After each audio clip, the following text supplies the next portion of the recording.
So, here we are in Chapter 10. Our check-in at Heathrow Airport on the way to Japan. Unfortunately, without my trusty video camera. Another strange tale of the rock and roll lifestyle, which I should probably share with you. Siobhan, remember her from Real World, had turned up at our band party and bewitched me with her underhand use of a loaded, gyrating arse. How is a man meant to cope? 1 minute she won't talk to me. The next minute she's sidling up to me backwards and massaging my ever-attentive groin with her delightful little patootie. You can probably guess where this is going. And yes, you'd be right. Like the fool I am, come on, who wouldn't have been? I took her back to my flat, ostensibly because she asked to see my diva video. And then, yeah, the next thing I remember is waking up in the morning stark naked. My camera wasn't stolen though. No, it was smashed. Probably when it fell off the mantelpiece. I can think of 3 possible explanations. 1, she is irresistibly attracted to me and is making pornographic films of our fucktacular lovemaking. Yeah, I reject this theory because it's the stuff of every schoolboy's fantasies and thus highly unlikely. 2, she is being paid by Diva to steal the video from me. This is the most likely theory, and if so, I can look forward to more of the same, as she will be devastated to learn that I've still got it. 3, I can't remember the 3rd reason. Anyway, more about this weird camera stuff later. Well, it happened to me again the other day in Cannes. But back to the check-in without my camera at Heathrow. As you might expect, the vicar had insisted that we arrive several hours early. He was flying Breamore class, of course, and asked to be seated as far away from everyone else as possible. So that I can behave like the pig I am, he said, as if sharing a confidence with a girl who was checking in his bags. I pick my toenails, you know. Gabriel and I, on the other hand, decided to sit together. Have fun in the cheap seats, noisy children, smelly trouser coughing, and appalling food. Other than that, it's fine. Except, of course, that you are squeezed in so tight that you cannot breathe and have to perform amazing acts of athleticism every time you need to siphon the python. I cannot say that I envy you. 16 hours in coach.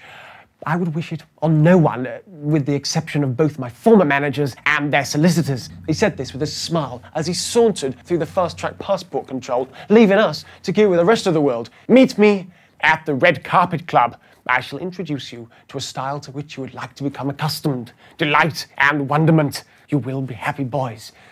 Actually, it was something of a miracle that Gabriel and I were going at all, as there'd been no time for Breamore to get us a working visa. The vicar already had one, but Gabriel and I had to go as tourists. If there is one thing I know punk can do, assured Breamore, it is lie convincingly. Almost as well as you. After all, he fooled me into giving him a job. And to think that I employed him instead of that boy Ben. That joke, like the previous ones about the naked assistant, was wearing about as thin as an extended foreskin. But it was worth suffering all the vicar's insinuations just to sit on the plane, however full. Free booze and free films. I mean, it's hard work, but someone's got to do it. I bored our waitress by becoming the gazillionth passenger to ask her what it would take to become a member of the Mile High Club, using my carefully prepared Simpsons line. I have this empty spot. I've tried to fill it with family, religion, community service, but those were all dead ends. I think that the Mile High Club's the only answer. But to no avail. What happened to compassion? She assured me that such services were not even available in first class, although it has to be said that the vicar did arrive in Japan looking very refreshed and with a big grin on his face, so you never know. Hello, Vicar-san. It is good to see you again. The promoter had laid on the red carpet treatment at Tokyo Narita Airport. Hello, Tetsu. It is good to see you again. The vicar bowed to the 3 people who'd come to meet us. Are we travelling to Tokyo in your wonderfully lavish limousine? This, from the man who last time we travelled in one had complained that it was more of a political statement than a mode of transport. No, you have arrived in rush hour. We think the train would be better. Ah, so you've reserved the limousine for the Rolling Stones, the vicar teased, noticing that one of them was wearing a Rolling Stones jacket. The Rolling Stones are finished now. Now is Barry G. The train, which arrived punctual to the second at a station directly below the airport, put our privatised mess to shame. Yet, as if it wasn't sufficiently spotless on arrival, we weren't allowed to take our seats until every carriage had been scrubbed, polished and vacuumed, and the swivel seats had been turned around for the return journey. But British trains are better because you can smoke on them, said Tetsu, who smoked, or rather spoke, the best English of the 3. Fortunately, no longer, the vicar said. They only allowed smoking because it covered up the smell of the decaying carcasses of travellers who died waiting for the trains to arrive. Your trains are punctual, so there is no need to allow smoking. I see, said Tetsu, who clearly didn't. I recently met a London taxi driver who had just taken a passenger to catch a 9:30 train. It was nearly 10 o'clock, so the taxi driver had asked him if he would like to catch a different train. No, there's no hurry, the passenger had replied. The train will still be there. I am the engine driver. Such is the state of public services in our beloved motherland. It is good to have you back, Vicar-san, Tetsu smiled. It is sad it will only be brief, and we have much work to do. We will please be needing a production meeting as soon as you arrive at the hotel. I am here to work.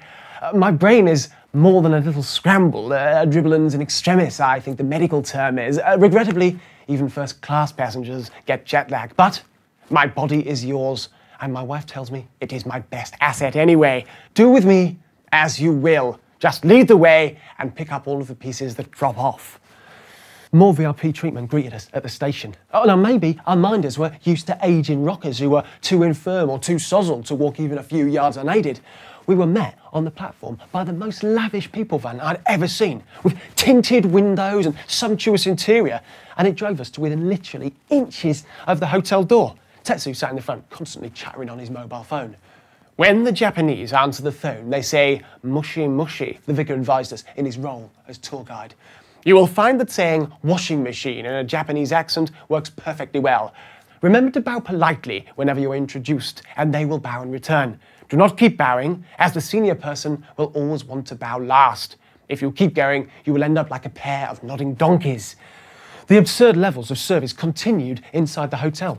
We were greeted by numerous porters who felt that we should not carry our own bags, door attendants who felt we should not open our own doors, even lift attendants who felt we should not select our own floor. In fact, there was a lift attendant waiting for us on each floor whose only job seemed to be to bow and tell us what floor we were on before placing his hand against the door in case, as the vicar would put it, the door should have the temerity to try and close automatically while you are halfway in or out. I later discovered that there were even people to turn down your bed and lay out your slippers for you. Gabriel suggested that at a price, there was no doubt someone who would come in and massage you and do other things that you might normally do for yourself. Anyway, personally, I'd have been more comfortable if instead of bowing politely to me, some of the attendants had either been downright rude, like in Britain, or unbearably friendly and chatty, like in the States. Hello, I'm Samantha. I'll be a waitress for the evening. My hobbies are windsurfing and dressing in skimpy clothing. If you have anything I can do for you, just pull on my skirt. Have a nice meal. You know the spiel. Here in Japan, they would simply put their hands together, smile and bow politely, which is exactly what the lift attendants did as we headed to the conference rooms on the first floor. Time for the vicar to tell Breemore and the rest of the crew how he intended to stop anyone sabotaging the concert. Yeah, and if he had a plan, he certainly hadn't shared it with me. That boy's not good. He's got ears the size of diamonds, vocals on a twisted face, with a voice that I suppose it has occurred to you that by broadcasting this concert, if there were to be a case of sabotage, you risk Billy G being held up to ridicule all over Japan. That is why you have received a big fat check, said Breemore. I know what I saw, and that last number was one of the worst performances I've ever had the misfortune to witness. Just because your fans gave her a standing ovation, don't make the facts any prettier.